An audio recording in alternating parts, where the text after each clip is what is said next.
Hello, welcome to a bonus edition of Locked on Sharks. I'm one half of the content boys, JD Young, and I hopped on a crossover pod with Armando from the Locked on Panthers, and we broke down yesterday's game. Got to talk about some Joe Thornton and just kind of the direction of both franchises. So enjoy as we have a special Sunday edition of Locked on Sharks.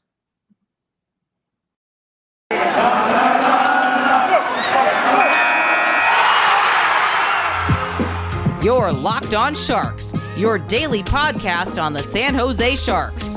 Part of the Locked On Podcast Network, your team every day.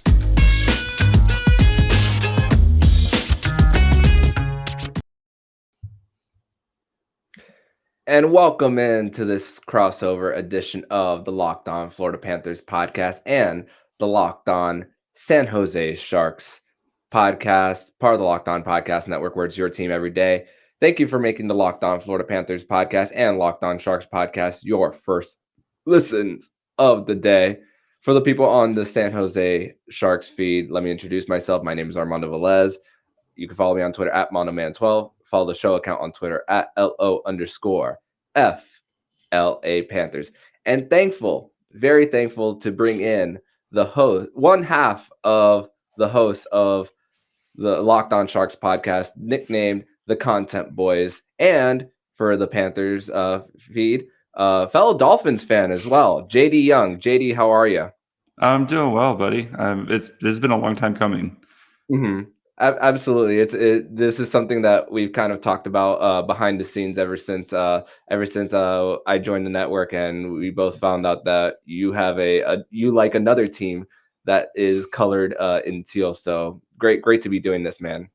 Yeah, it's actually the Dolphins were my first love. I've been a Dolphins fan since I was like 4 or 5, and my dad forced it upon me, and I blame him every day. Mm-hmm.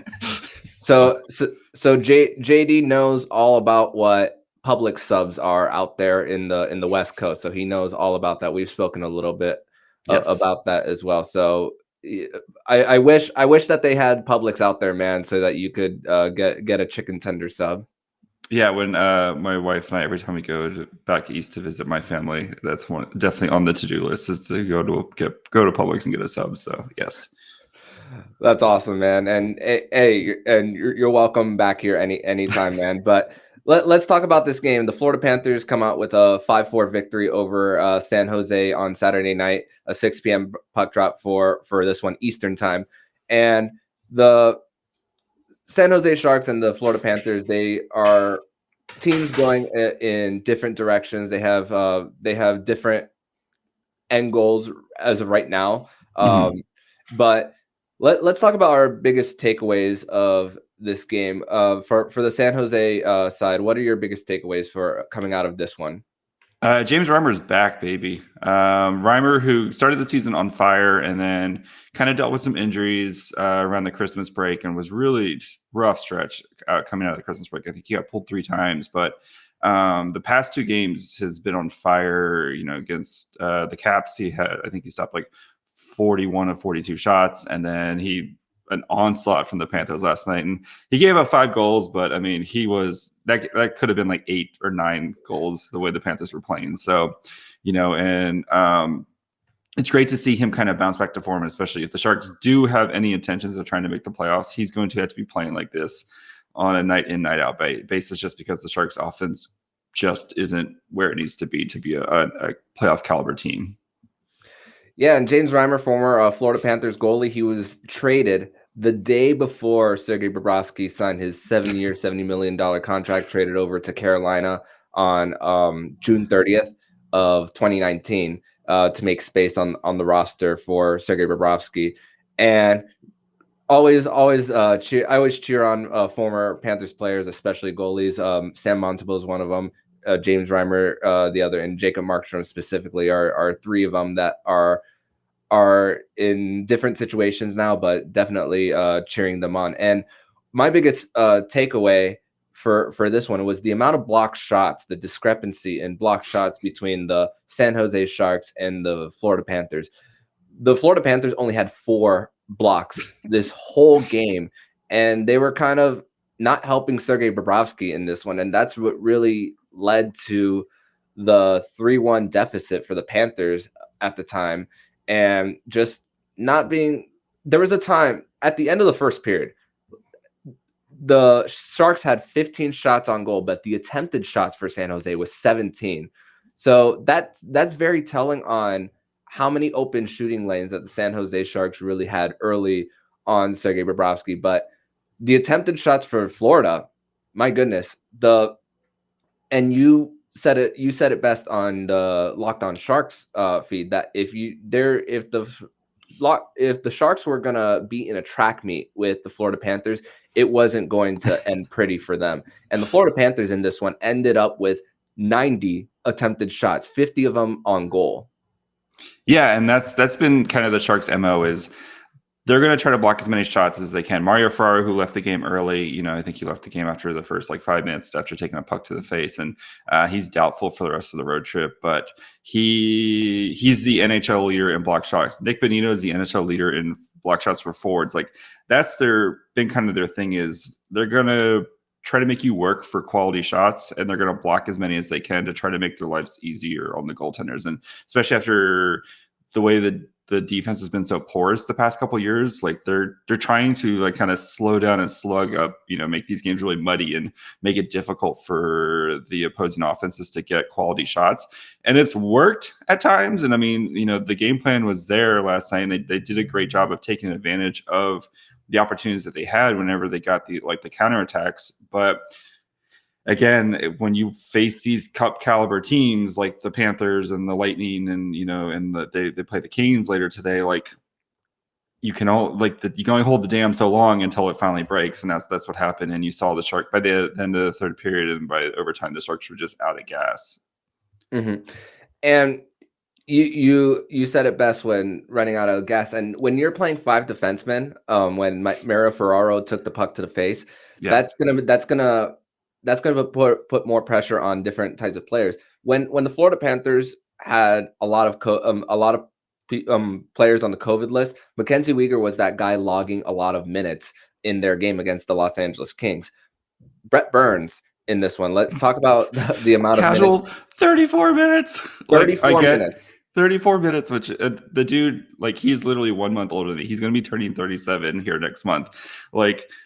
I can't do anything straight for 34 minutes. I don't know how he does this, but he's, I get, especially with Ferraro getting out, he's having to play. But if only they had a first round, a 2018 first round draft pick that's a puck moving defenseman that's just sitting in their bag in the press box that they could have played.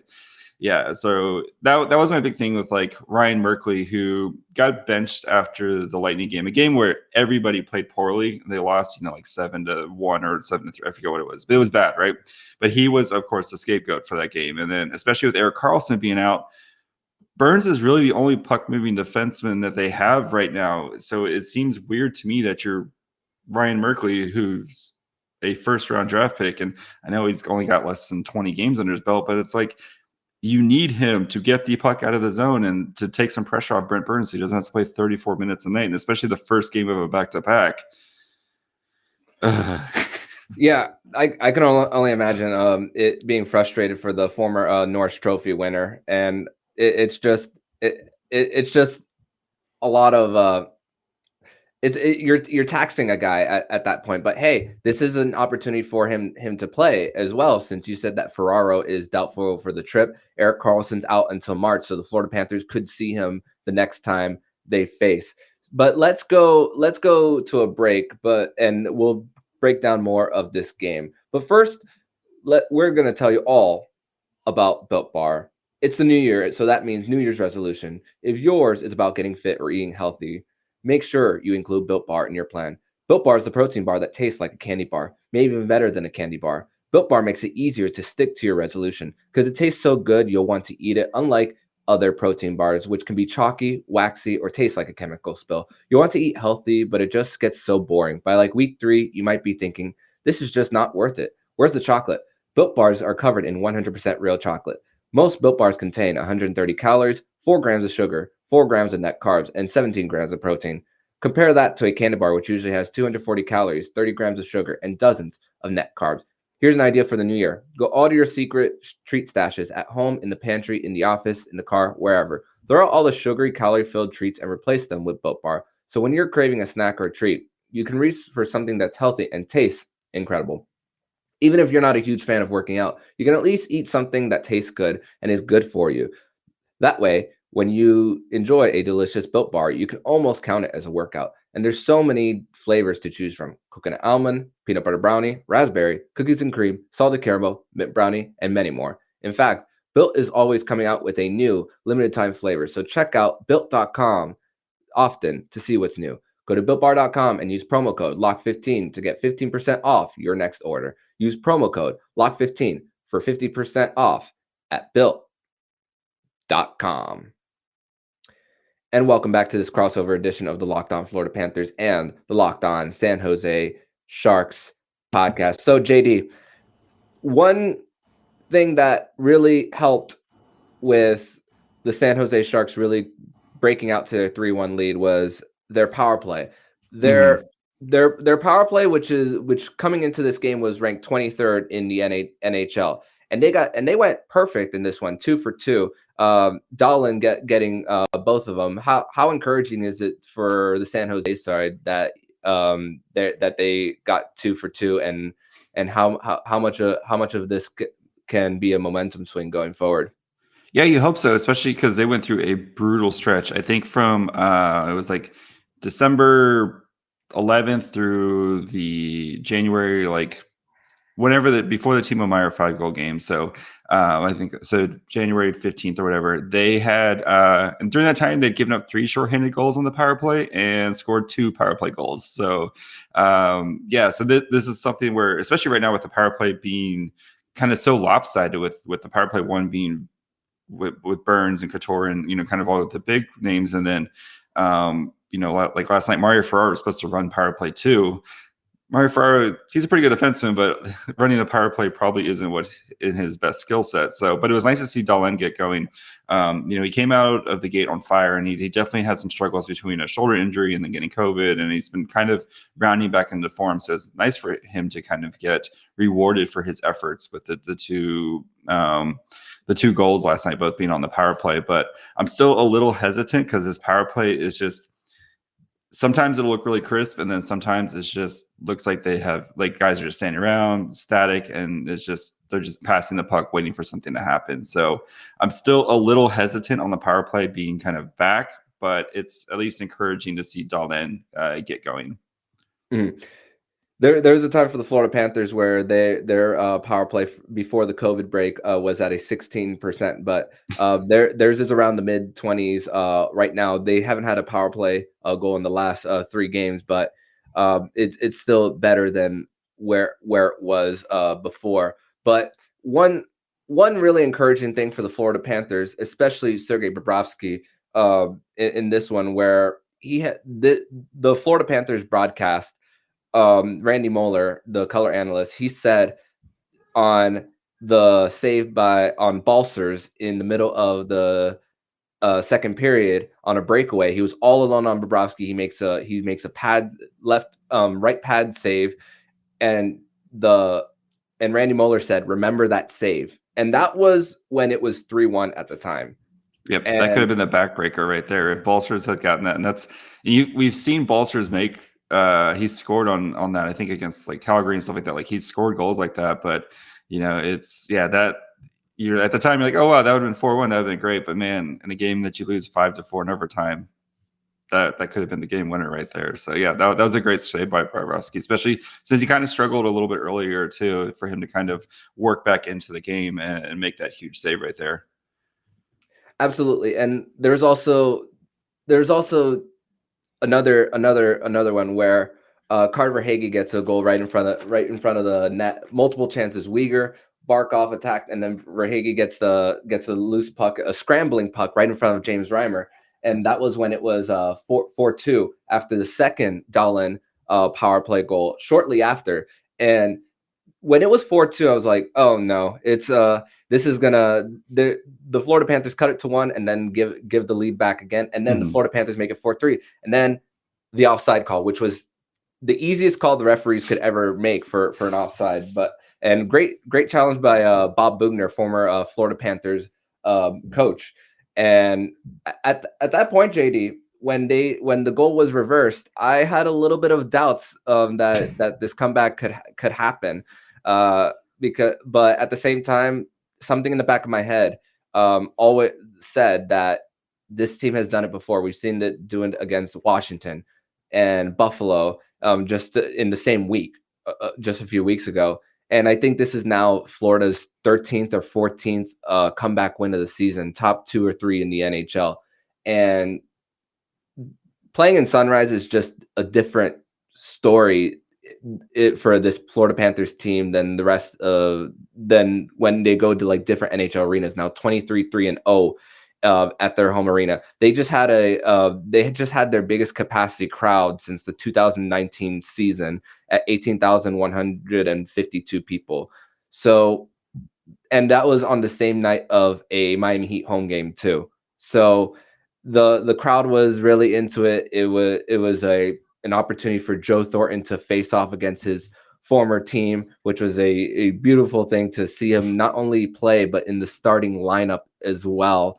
And it was just such a great atmosphere seeing it from the television side of things for the Florida Panthers perspective. And of course, a comeback definitely helps. But for you, how weird is it seeing Joe Thornton in a different uniform? It's still weird. I mean, we had him playing with the Leafs, but like since the Sharks didn't play the Leafs last year, like they didn't get that moment. So it's still weird, especially just seeing him there and how long and how important he's been to the San Jose Sharks. Last time he played against the Sharks was 2003. I mean, I was a senior in high school at the time. Like it's been that long, and like he's arguably the most important person in the Sharks franchise. Owen Nolan like legitimized the Sharks when he came, but Joe Thornton transformed it into a perennial cup contender. And we all know that they never got it done, but I mean, being in the playoffs for I think 14 out of 15 years, and just constantly being a team that to reckon with in the playoffs, and and like him and Patrick Marleau, and then you had Couture and Pavelski and all these guys, and that it all started with Joe Thornton. He was the first one, and he's the one who kind of legitimized. And it's weird in that picture of him and Burns before the game, where they're just the cheesy smile Burns has and stuff. And yeah, when the Panthers show up in March, I think it's March 15th, like that place is going to be just decked out in Thornton jerseys and stuff. So yeah, it's still really weird. that even though I'm a Panthers fan, that picture of Joe Thornton and Brett Burns brought a smile to my face. Just two good friends, two longtime teammates with one another, making a cup run in 2016, and just that's just a great moment for both of them, and of course. You don't want Andrew Burnett to pull a Rick Bonus when he goes back to San Jose. So the fact that he didn't scratch him last night, I don't think he's going to scratch him when they do play, assuming that Joe Thornton is healthy enough to play. And Joe Thornton played the wing, which he hasn't done this season. So, and the center depth for the Florida Panthers has just been a lot better this season. And this is without Noel Acciari even playing at all this season. He's skating, but he's been on LTIR pretty much this whole season. So the center depth for the Florida Panthers is there, but they might need a little Joe Thornton when it comes to the playoffs. So not playing him every single night, I think it's going to really help them keep him fresh when the playoffs do come around. Yeah, and I think for the Panthers, I mean, at this point, the cup is the goal, right? So these kind of day-to-day matchups, it's nice, and especially with how competitive the top of the Eastern Conference is. But the main thing is getting everyone ready and healthy for the playoffs, and like you said, if Thornton's playing every once in a while and you kind of keep him fresh and stuff like that, and then when you get to the gruel and the grind of the playoffs, where Thornton's been there and he's done it, he's done basically everything except for lift that cup. Having that guy there who can, some of the younger guys can go talk to, and just kind of see him, what he goes through, it's going to be huge for the Panthers as they make their cup run this year. Absolutely, and I'm really excited for Joe Thornton for an opportunity. And I'm sure San Jose fans, I can't even imagine we how have much they're cheering for 100%. him. We are behind the Joe Thornton and Joe Pavelski. Those, yeah. If we can't win, one of those guys needs to win it. So. Well, the playoffs looks like a sure thing for the Florida Panthers. Hopefully, it's the same thing for the Dallas Stars or wherever Joe Pavelski gets traded Ends to, up, if he yes. does, because he's on an expiring contract for the Dallas Stars. So who knows where Pavelski will end up? But bring him at Florida. Yeah, Pavelski on the top. Yeah, just add Pavelski. That'll be fine. Yeah. I don't know what his cap hit is, but I know $7 million. He's a $7 million. I know he signed a 3x7, whatever. So, but yeah, he's still playing at like a first line. It's insane how he's still playing this well. How old he is right now. That's going to be a little hard to fit in the cap for sure for the Panthers. So they're going to have to do what Tampa Bay did with David Savard, get a team to take 25% of the cap hit and exchange it for a draft pick, something like that. But I think it's doubtful. But definitely I wouldn't mind Pavelski on the Panthers, but I just don't think it's possible with the money for the Panthers. But so what is the going into the playoffs? What do you think is the Panthers' big need to kind of put them over the edge for that cup run? Or do you think they're pretty much set as is? I think they need a middle pairing defenseman, and one name that's been two names that have been out there for the Panthers have been Ben Chiarot of the Montreal Canadiens, and the other one is Jacob Chikren. The difference is that Ben Chiarot is an expiring contract going into this offseason. Chikren has term, but his cap hit is very low. That's the benefit of it. But with the flat cap, if you bring Chikren in, you still have to extend Jonathan Huberdeau. Mackenzie Weegar is up for a contract in a few years as well. So they're going to have to continue wheeling and dealing to fit everyone under. Yep. So is Bill Zito going to go with the approach of bringing Chiarot in and being able to reset into next offseason, regardless of result of cup or not? Mm-hmm. Or is he going to have to bring in a guy with term who,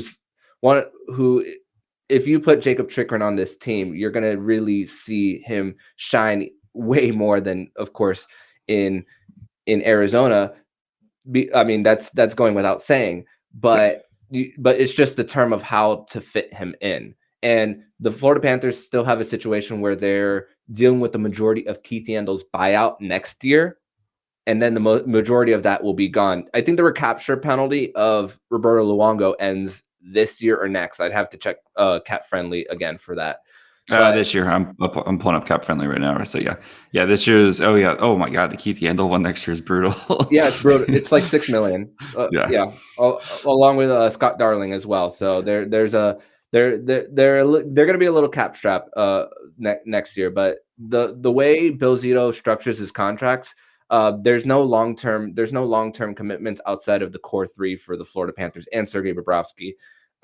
So they'll always have a little bit of cap space every single year when it comes to free agency. And of course, next offseason, they could try to trade for a Patrick Hornquist to clear some. They did it with Anton Stroman the previous offseason, and maybe trade a Brandon Montour to clear like both of them to like 10 million, something like that as well. It can work. It can work with Jacob Chikren, but it's just, how many times will you have to wheel and deal to fit everyone in? I mean, Vegas is going to have to do it with Jack Eichel, and if they can do it, I think the Florida Panthers can. But it's just how is Bill Zito going to pull that off if they get Jacob Chikren? Yeah, I mean, it's going to be interesting. You know, I think Kyle and I both picked the Panthers Avs as our cup finalists. So, you know, I think that when you have an opportunity like this, you got to try to strike, and because you never know when you know, like we've seen with team, like look at the Canadians last year. Oh yeah, they'll be back, and then they're literally the worst team in the NHL right now. So I don't think the Panthers are going to fall off like that. But you never know. A guy gets hurt, something. Just some guys. This is their best season ever, and maybe they're just not quite the same after this. Or Bobrovsky, maybe he turns back into a pumpkin like we've seen him do before. You got to strike when the iron's hot with this, and if you win a cup, you don't care about the cap. That's who cares? You won a cup. Nobody cares about the cap after that. So if you win a cup, everyone, that whole talk of Bobrovsky's contract doesn't matter. $10 million cap hit is all over. That won't be a conversation because that's the purpose of bringing him in. So it's some people still complain about it now. I've leveled down based on his current play. But it doesn't change the fact that it's not the best cap hit for the Florida Panthers at this point. Oh, if you want to talk about bad caps, believe me. Yeah. The Sharks are trying to these next few years for the Sharks, they're trying to clear some of those contracts. So because they still have some term on some of their deals. So I get it. But that's what happens when you contend for so many years. You're trying to win a cup. Eventually it's going to happen. But we're going to transition over to the next segment where we're going to talk about futures for both the Florida Panthers and the San Jose Sharks. So keep it right here on Locked On Panthers and the Locked On San Jose Sharks podcast. And we're back here on the Locked On Florida Panthers and the Locked On San Jose Sharks podcast. So, JD, we have an Olympic break coming up for the NHL. As far as the Florida Panthers side of things, they've only had 4 postponed games, and 3 of them are road games. One of them were at home, and thanks to the COVID postponement, it actually caused the NHL to put a nationally televised game on TNT for the first time this season, because every single nationally televised game that the Florida Panthers have been ESPN Plus exclusive, not on ESPN. Not on TNT. All of them have been ESPN Plus. So for the Panthers side of things, this is an opportunity for them to have a game on the national stage. And for the Florida Panthers, February 16th against the Carolina Hurricanes will be their one and only real nationally televised game. But what about the San Jose Sharks side of things with the postponements and making up that schedule during the Olympic break, and what's to come even before that? What's it looking like for the Sharks? So yeah, they're going to finish up their East Coast swing here with the Canes on Sunday, and then they play the Lightning on Tuesday, and that'll be the kind of the end of their little, or the start of their break. And then after that, they only have 3 games, and then they moved a Vegas game up from April to here. So they play Edmonton, so we'll get to see Evander Kane's return to San Jose on Valentine's Day. That should be fun. And then it's like Vancouver and, kind of some of these Pacific teams that they haven't really played too many of the Pacific teams. I think they played Calgary twice. They played the Kings once, and then in Seattle twice. So they have a very back heavy Pacific division. So, but yeah, this will be nice, especially for Ferraro, who's, had some dental work today, for him to get back. And then some of these other guys who've been kind of dealing with injuries, they'll, kind of get back. Aiden Hill, who's, also been dealing with some injuries. So hopefully he'll be back by then too. And I think it'll basically just be LeBanc and Carlson still out with injuries right now. So yeah, kind of a good time for the Sharks to kind of get some of these guys healthy as they try to make their stretch run here. Mm-hmm. And I did mention on the top of the show, but organizationally on Saturday night was a great night for the Florida Panthers because their AHL affiliate, Charlotte Checkers, right before this game against San Jose, Spencer Knight was actually sent down to AHL Charlotte. And it actually, at first, I was very confused of why the move was made. But then we talked about an Olympic break and how many games the Charlotte Checkers would be playing. They'll be playing way more games than the Florida Panthers will. So, and him still being on his ELC, it gave him a great opportunity to be sent down. And on Saturday night against the Syracuse Crunch, a 6-1 win for the Checkers and 37 of 38 for Spencer Knight in his second start with the Checkers. He had one of like a month ago where he gave up 5, and that was where Spencer Knight was in the middle of a rough stretch. And it just the fact that he was struggling on both levels just told me about the mental side of things that was going through Spencer Knight. But then the last 2 starts for Spencer Knight against the Vancouver and against I'm blanking here. Not their Tuesday game. Winnipeg. But yeah, the those last two starts for Spencer Knight is just been incredible for him, and I'm excited for Vegas. He started against Vegas, not Winnipeg, but just those last two games started for Spencer, just incredible, and then doing it on the AHL level, only giving up one goal, organizationally was just a great night for the Florida Panthers. And then they have a back-to-back against Columbus on Monday and against the New York Rangers, who last time the Florida Panthers went to Madison Square Garden, the box score will say 4-3, but that was not as close as the final score indicated, because the New York Rangers got out to a 4-0 lead, and the Florida Panthers didn't make it close until the very end. So the Florida Panthers are looking to finish off the season series against the New York Rangers and get a better performance out of them, where they outshot New York by over 25 shots on goal. But Igor Shesterkin, a Vezina Trophy, he has to be a Vezina Trophy finalist. He's good at hockey.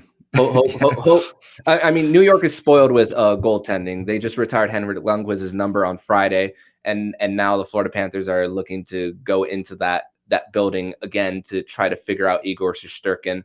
And hopefully for the Florida Panthers, it's a win, multiple wins on the road, because at first in the season they were about 500 on the road, but 22 of their next 37 games are on the road. They're 23-3 on home ice, 8-6-5 on the road. A completely different story than what they are on the road. Their power play numbers going into their most recent road trip were cut in half of what at least the power play percentage.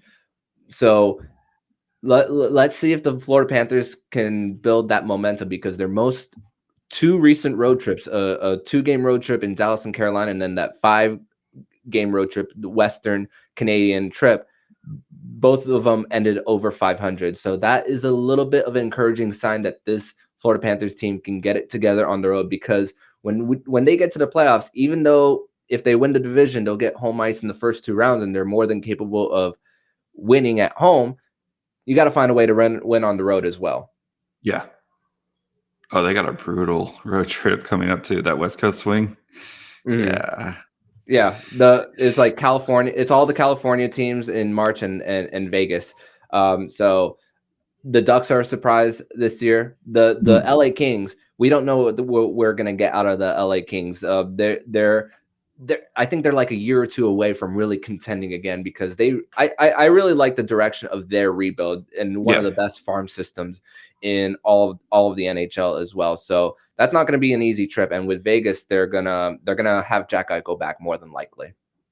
Yeah, that's the thing. Like with the Pacific, where it's been, like a lot of these teams are kind of in the middle, right? Kind of that creamy middle right now. And like with your Vegas, and Anaheim's been a surprise this year. And, but like it's just the Jack Eichel thing's been hanging over everything that you do in the Pacific right now. Cause it's like, oh yeah, he's coming at some point. And, we don't know how he's going to be when he gets back, but still, if you assume he's still going to get back to some form of Jack Eichel, it's terrifying. And like the Sharks have been kind of, their whole MO is like, we want to make the playoffs this year. And it's like, Kyle and I have debated about this the entire season. Is it worth going to the playoffs and getting curb stomped by Vegas or Colorado in the first round? And there's some thought of, well, at least you're giving your young guys what it's like to go through a playoff march, and like trying to make the playoffs and stuff like that. But I think with Erik Carlson getting hurt, and then it's just, you've lost so many kind of pieces you were expecting to count on, between Evander Kane, who, like it or not, they were expecting him to contribute this season before Evander Kane started doing Evander Kane things. Kevin LeBanc, who you're paying to be a top 6 forward, and who is on your 4th line and then is out with shoulder surgery. And, like Erik Carlson, who you're paying to be the best defenseman in the league. And he was, he was very good this year, and, maybe a dark horse Norris caliber candidate. But like at some point, you just kind of start losing these pieces. And, Timo Meier and Tomas Hertl can only do so much. And before it's, so yeah, there's part of me. And then you look at, like you were saying before, with Anaheim and LA's farm teams, like these teams are going to be really, really good, coming really, really fast, and the Sharks just don't have the arms to compete with those as much as, you know, like their 2020 draft class is working out. Looks like it's going to be really well. You just don't have that top end talent to pair with William Eklund, and you know, maybe spending another year or two in the cellar and trying to get some more of these top end guys that you can partner. You know, our whole thing this offseason is going to be find William Eklund a friend, and like trying to find another top end guy to pair with Eklund. And then especially when you have to play with Zegras and Byfield for the next couple of years, the Sharks are in a weird spot, man. And looking at the standings on the West Coast, Calgary has games in hand, so that doesn't help as well.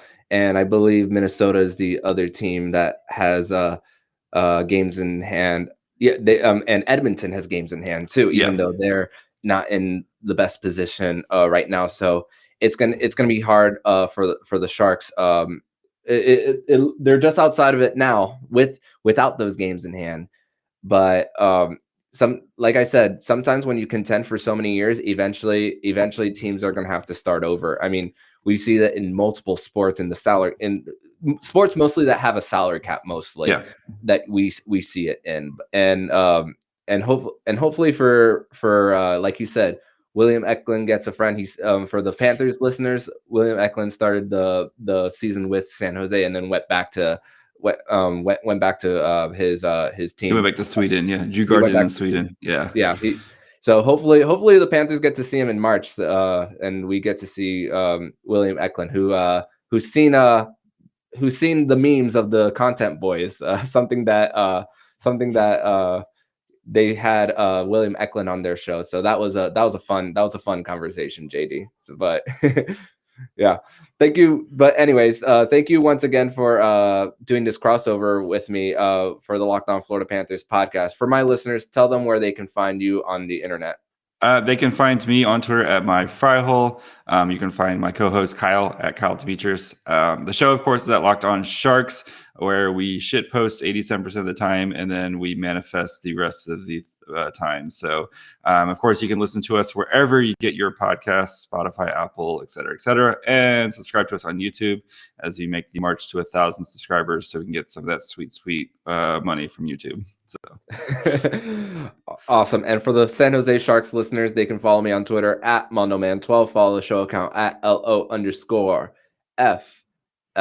Panthers, and follow the Locked On Florida Panthers podcast anywhere they listen to podcasts, and hopefully listen to the show as we try to make the march towards the playoffs and beyond.